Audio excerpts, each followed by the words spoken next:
Hey everybody, Andrew Jordan again. I just wanted to continue reading the Book of Mormon with you.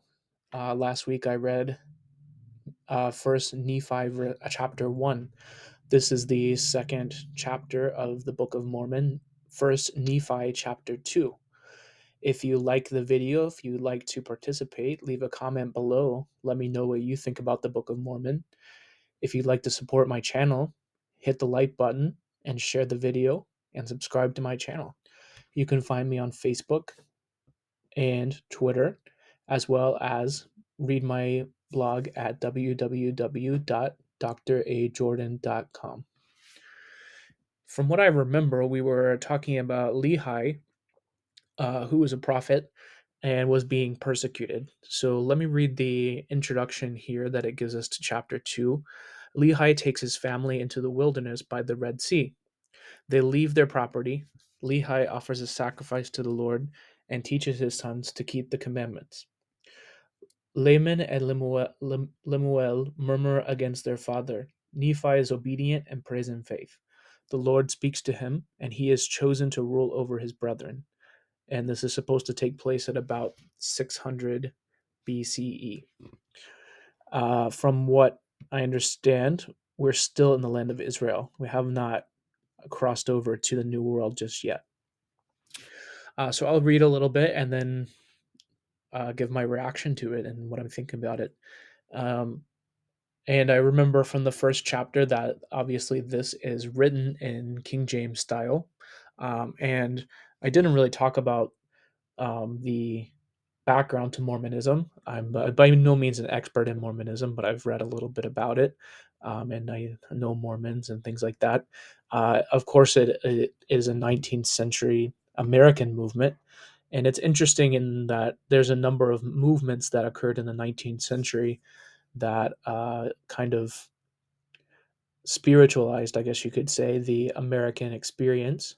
I'm thinking just of a direct comparison in Judaism. We have Reform Judaism, which began in the 19th century, first in Germany and Hamburg, but it did spread quite quickly to the United States. And part of the Reform movement was to say that the keeping of halacha, of Jewish law, was not uh, absolutely required, and that was the main focus of it. It sought to combine liberalism rather, and Jewish traditional rabbinic Judaism. But one of the things that was interesting about it is that it deleted from the Jewish experience the idea of returning to Israel as a promised land, and instead considered the United States or whatever country one found themselves to be living in to be the promised land, so to speak. So it did the same thing, spiritualizing the American experience, but from a Jewish perspective. And so that, I think that is how I understand Mormonism to be functioning from a Christian perspective of extending that uh, application of Christian spiritual and religious tradition to the American continent and experience as a growing nation. It There was a number of other movements that occurred around the same time. The birth of American sort of evangelical traditions, the um, Millerite movements that became Seventh Day Adventism, Jehovah's Witnesses, other and a few other movements. And Mormonism might even be tied up to that. I'm not 100% sure of all the relationship of all those different movements, but it comes from a specific place and time in American history, and as we always do, texts tell us more about the time that they're written, when they were written, rather than what they purport to be expressing. So this is obviously going to tell us more about 19th century America than it's going to tell us about 7th century BCE Israel. I don't think it tells us much at all about that, but we will go forward. For behold, it came to pass that the Lord spake unto my father, yea, even in a dream, and said unto him, Blessed art thou, Lehi, because of the things which thou hast done, and because thou hast been faithful and declared unto his people the things which I commanded thee. Behold, they seek to take away thy life. I'm just struck by the linguistic structure of it. I think that this is um, obviously an attempt. You can see that it's an attempt to be written in King James style, but is not authentically King James style, because the King James was the authorized version in England, was written during a time when people still spoke in a way uh, like that, at least from an elite perspective. And so the King James sounds more natural. This sounds like something that someone wrote in the 19th century to sound like the King James, because by the 19th century, obviously, they did not use these forms anymore. The narrative here is setting up the sort of persecuted prophet motif that is found in the Bible, and the New Testament as well. So this is familiar to Jews, Christians, and other groups inspired by the Hebrew uh, Bible and Christian scriptures. And it came to pass that the Lord commanded my father, even in a dream, that he should take his family and depart into the wilderness. We're having again the same kind of situation, and we're probably pulling here from maybe the accounts of the family of Jesus going into the wilderness in the Gospel of Matthew, perhaps, or other biblical narratives that are being brought to mind here. And it came to pass that he was obedient unto the word of the Lord, wherefore he did as the Lord commanded him. So we're seeing that Lehi is meant to be portrayed as the faithful prophet, and that's a common motif, of course, in Scripture. You can think of Abraham um, willing to sacrifice his son in the Akedah, as is known in Jewish circles, the sacrifice of Isaac, which has tremendous importance for both Judaism and Christianity. And it came to pass that he departed into the wilderness, and he left his house and the land of his inheritance, and his gold and his silver and his precious things, and took nothing with him, save it were his family and provisions and tents, and departed into the wilderness.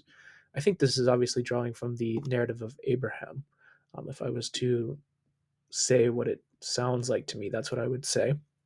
And he came to the borders near the shore of the Red Sea, and he traveled in the wilderness and the borders which were near the Red Sea. And he did travel in the wilderness with his family, which consisted of my mother, Sariah, and my elder brothers, who were Laman, Lemuel, and Sam.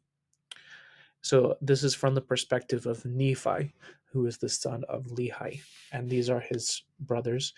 The name Sam always throws me off. That does not sound like a Hebrew name. If they were wanting to go for an authentic sound, they would say Samuel or Shemuel in actual Hebrew, but they might, say Samuel with the English pronunciation. And it came to pass that when he had traveled 3 days in the wilderness, he pitched a tent in the valley by the side of a river of water.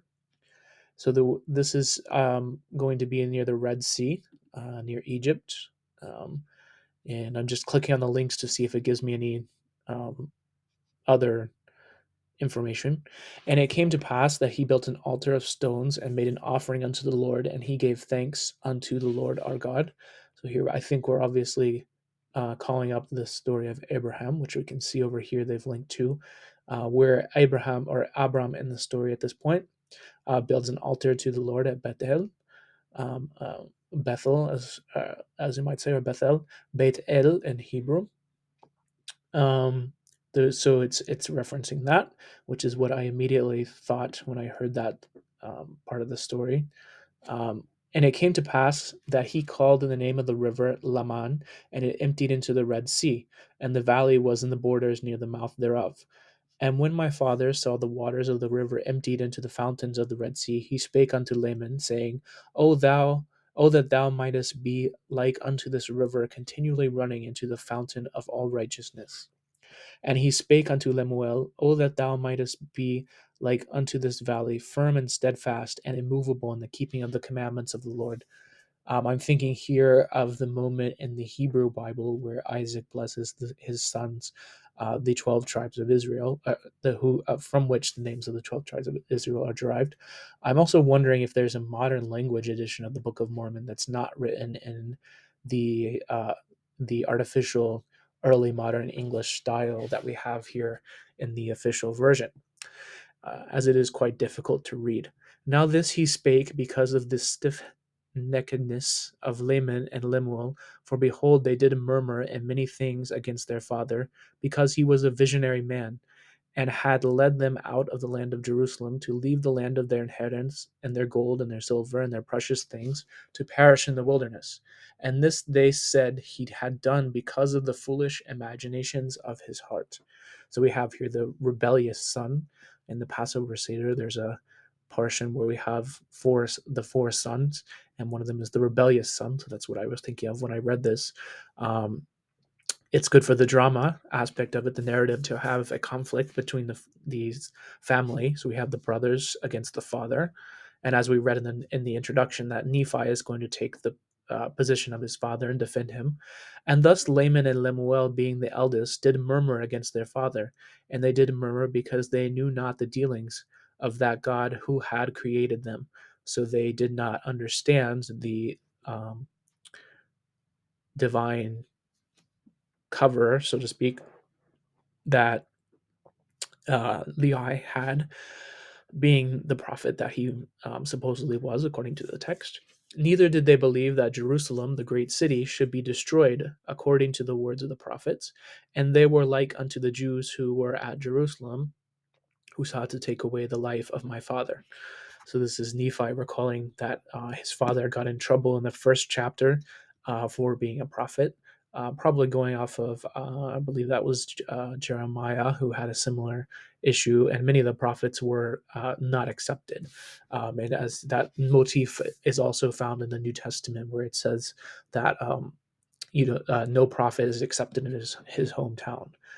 And it came to pass that my father did speak unto them in the valley of Lemuel with power of being filled with the Spirit, and with their until their frames did shake before him, and he did confound them, and they durst not utter against him, wherefore they did as he commanded them.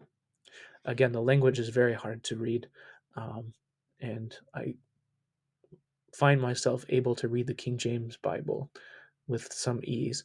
And my father dwelt in a tent. Again, recalling Abraham in the Torah in the Hebrew Bible, who also dwelt in a tent.